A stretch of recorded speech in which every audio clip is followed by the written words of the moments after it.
Hey, so my girlfriend came over last week. She loves art and painting.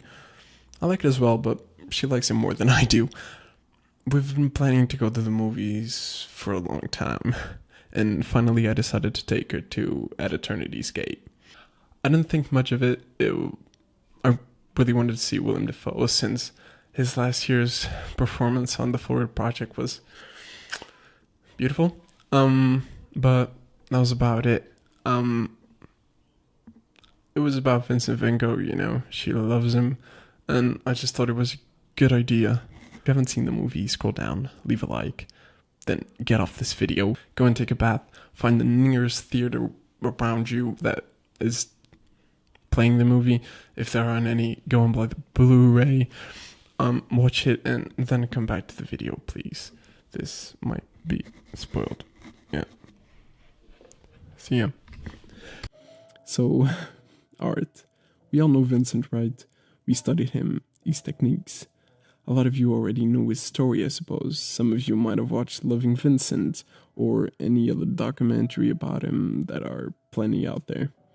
With this said, I think this film portrays Van Gogh in a way never done before.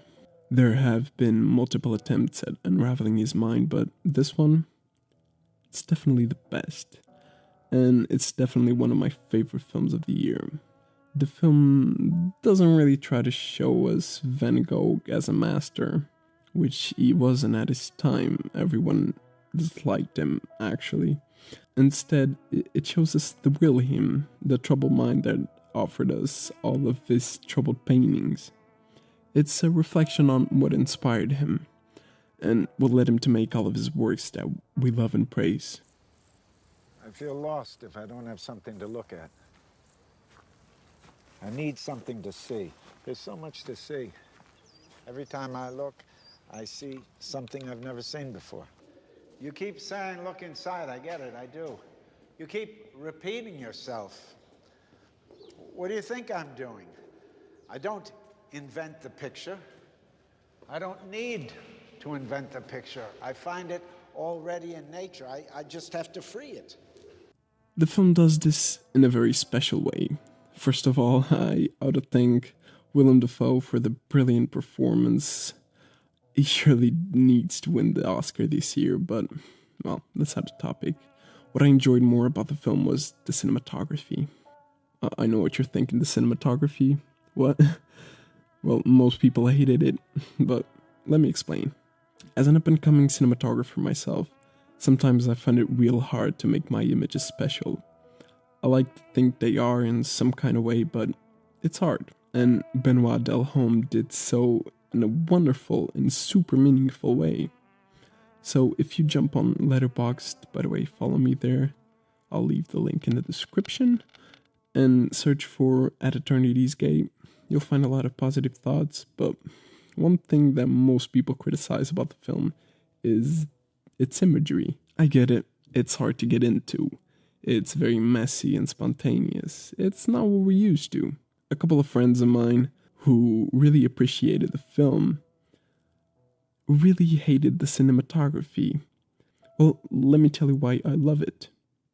Vincent was a heavily criticized artist, we know that.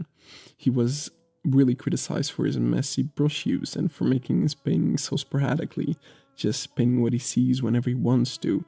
And that's what the cinematography is going for.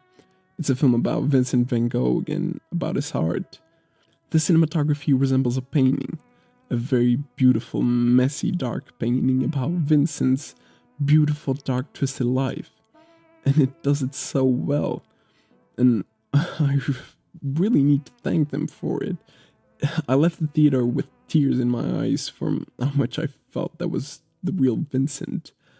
How much I felt like I was watching his actual life. That's why I praise the film, and especially its cinematography. It's different and thoughtful. I think that's all we can hope for.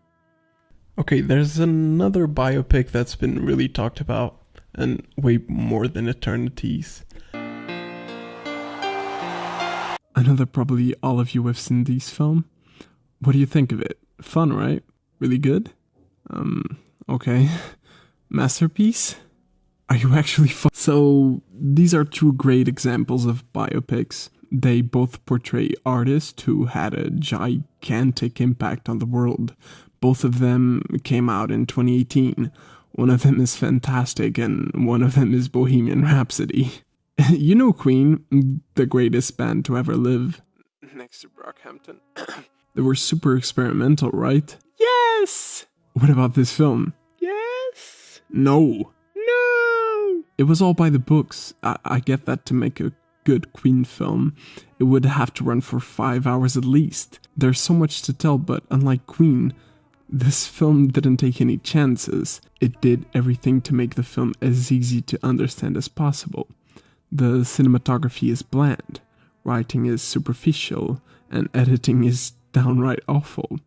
A film about Freddie Mercury, the one person who could not support mediocrity. I think what makes a great biopic is being faithful to whom we're representing, showing how they were, and incorporating their works and signatures into something creative. I think At Eternity's Gate does this so well, and it is an amazingly achieved biopic. Well, I don't mean to make all the Queen fans mad. I like Queen, I liked Rami Malek, and the songs, they were great, for sure, but it's a bad film. Well, besides that, I hope you enjoyed the video. Go and watch At Eternity's Gate, please. And what you think about the Academy going back and forth, reevaluating their decision? I'm thankful they did it. It would have been the end of the Oscars for me if they kept their decision. Yeah, but what are your thoughts on that?